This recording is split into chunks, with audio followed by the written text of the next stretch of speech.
Okay, today it's been about 5 days since we put the bees inside their supers, and so we just want to check and make sure that we haven't had any swarm off and take off anywhere, or if we had a dead queen.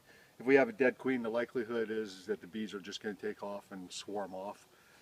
So what I'm going to do is I'm not going to pull apart the hive at all, except I'm going to take off the two lids, and I'm going to just check and make sure that we do have a nice swarm of bees inside of the super itself, on the frames in the middle. What we're looking for is a classic oval shape around on the inside of the super, and that'll show that the bees are actually clumping around the queen. So I'm going to go ahead and take it off. I don't recommend for people that haven't done this very much to not have any of their gear on. You can see I'm wearing gloves, but I'm not wearing anything else, and it's a dangerous thing to do, and I would recommend that you don't do it unless you have a lot of experience. Now this is a good sign to start with. We can see that there's some bees over here where the vent hole is. And so we're just going to pop the top off here very carefully, and we're going to see if we can get the bees, if we can look at the bees without disturbing them too much. And there you go, as you can see. Oh, they're all over the lid. They're all in on the lid. They're eating the patty on top, if you recall, is a pollen patty. It's made out of pollen and a little bit of honey, and it's to help them get started. And what we're looking for is basically what we see, which is the classic oval shape. So now we're just going to put it back together here.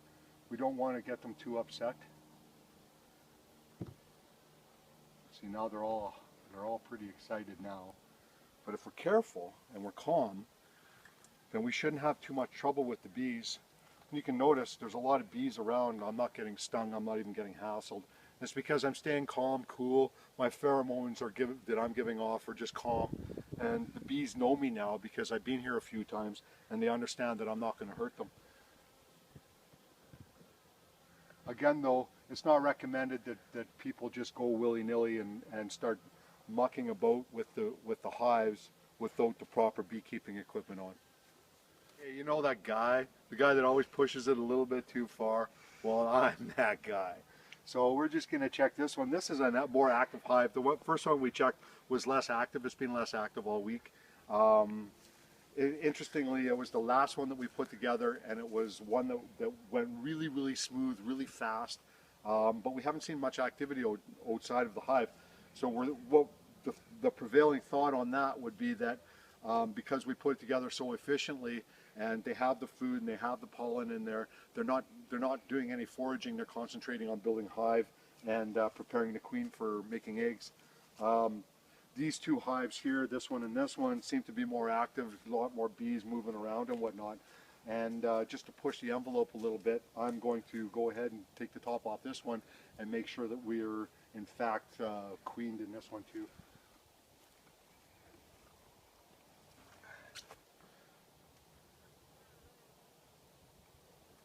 You notice that all of the movements that I make are nice and slow and methodical. I don't want to move fast. I don't want to frighten or startle the bees or think that there's something going on that they need to investigate and possibly attack on.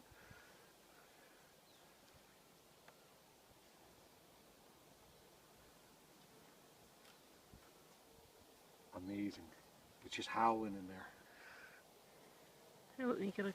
And the smell, you can already smell that the bees are working diligently.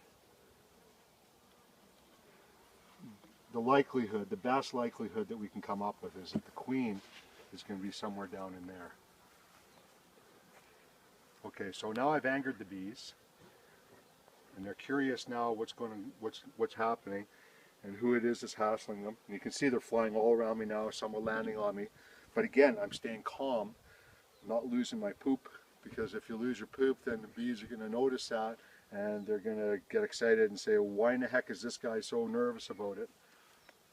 So we're just going to go ahead and put it all back together here and just leave them alone from there. The next time that we open it up, we're actually going to pull out a comb, a frame, and see whether or not they're starting to draw comb out. But to do that, we'll definitely have to have all of our gear on.